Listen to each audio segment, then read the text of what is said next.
Hello friend, আসসালামু আলাইকুম। কেমন আছো সবাই? নিয়ে এসেছি নতুন আরেকটা ভিডিও নিয়ে। আর আজকে হলো ঈদের দ্বিতীয় দিন।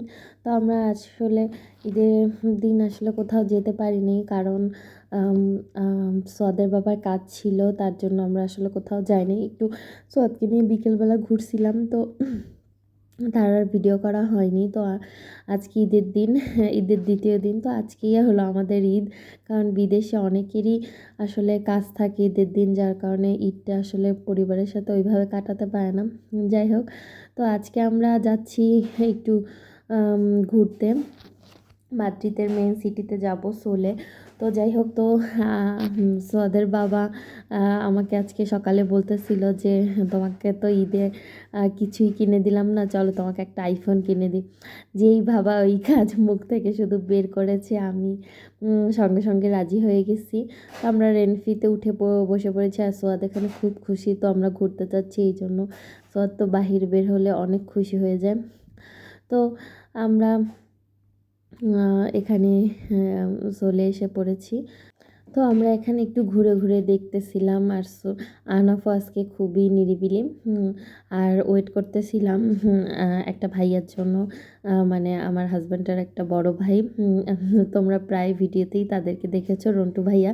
তো আসলে আইফোনের তো প্রাইসটা অনেক বেশি, যার কারণে ইউরোপের একটা সিস্টেম আছে, মানে অ্যালকোড ইংলিশ, মানে বড় একটা শপিং মল। তো এখানে যেই রেঞ্জ, মানে যেই জিনিসপত্রের রেঞ্জটা অনেকটা বেশি, সেটা মানে আমরা কিস্তিতে নিতে পারবো। তো আসলে এখানে একটা কার্ড আছে, কার্ডের সিস্টেম। তো কার্ডে যদি আমরা এটা নেই, তাহলে আমরা কিস্তি করে করে দিতে পারবো মাসে মাসে।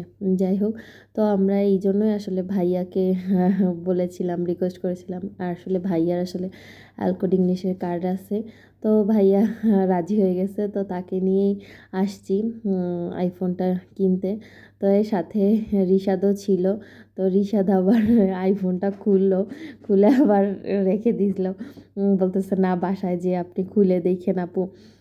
তো আমাদের কেনাকাটা হয়ে গেছে। কেনাকাটার পরে ভাবি বলল যে এখন তো আমাদের ট্রিট দিতে হবে, যেহেতু এত দাম দিয়ে একটা মোবাইল কিনে দেওয়া হলো, আর তার জন্য আমাদেরকে ট্রিট দিতে হবে।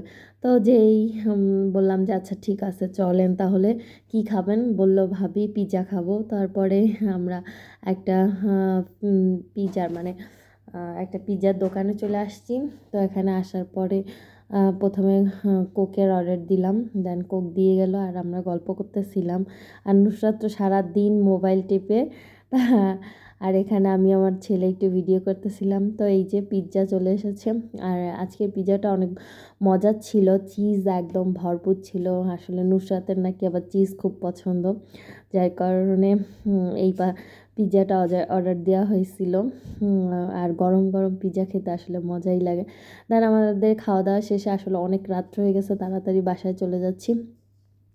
তো এখান থেকে যেতে যেতে ভাইয়া একটা লোকের কাছে, মানে লোকের কাছ থেকে যে বাঁশির মতো একটা কি যেন কিনেছিল, তারপরে সেটা সারারাত বাজাইতেছিল, যে দেখো।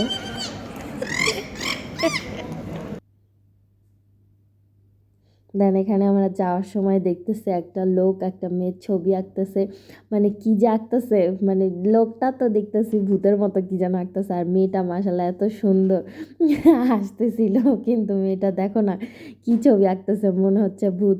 আর আমি তোমাদেরকে মেয়েটাকে দেখাচ্ছি, এই যে দেখো মেয়েটা কত সুন্দর, কি সুন্দর কিউটভাবে হেসে আছে। কিন্তু এই লোকটা কি ছবি তুলতেছে আল্লাহই জানে। এই যে দেখো ক্লোজ করে একটু দেখাচ্ছি। যাই হোক, তো আমরা ওখানে ভাইদের সাথে বিদায় নিয়ে আমরা এখানে বাসের জন্য ওয়েট করতেছি, কারণ বাসটা হলো আমাদের বাসা থেকে মানে কাছে অনেকটা। তো বাসে উঠে বসে পড়েছি। আজকের মতো এখানেই বিদায় নিচ্ছি। আর আমার ফোনটা কেমন হয়েছে, কালারটা কেমন হয়েছে, তোমরা অবশ্যই কমেন্ট করে জানাবে। আজকের মতো এখানেই বিদায় নিচ্ছি। আল্লাহ হাফেজ, টাটা।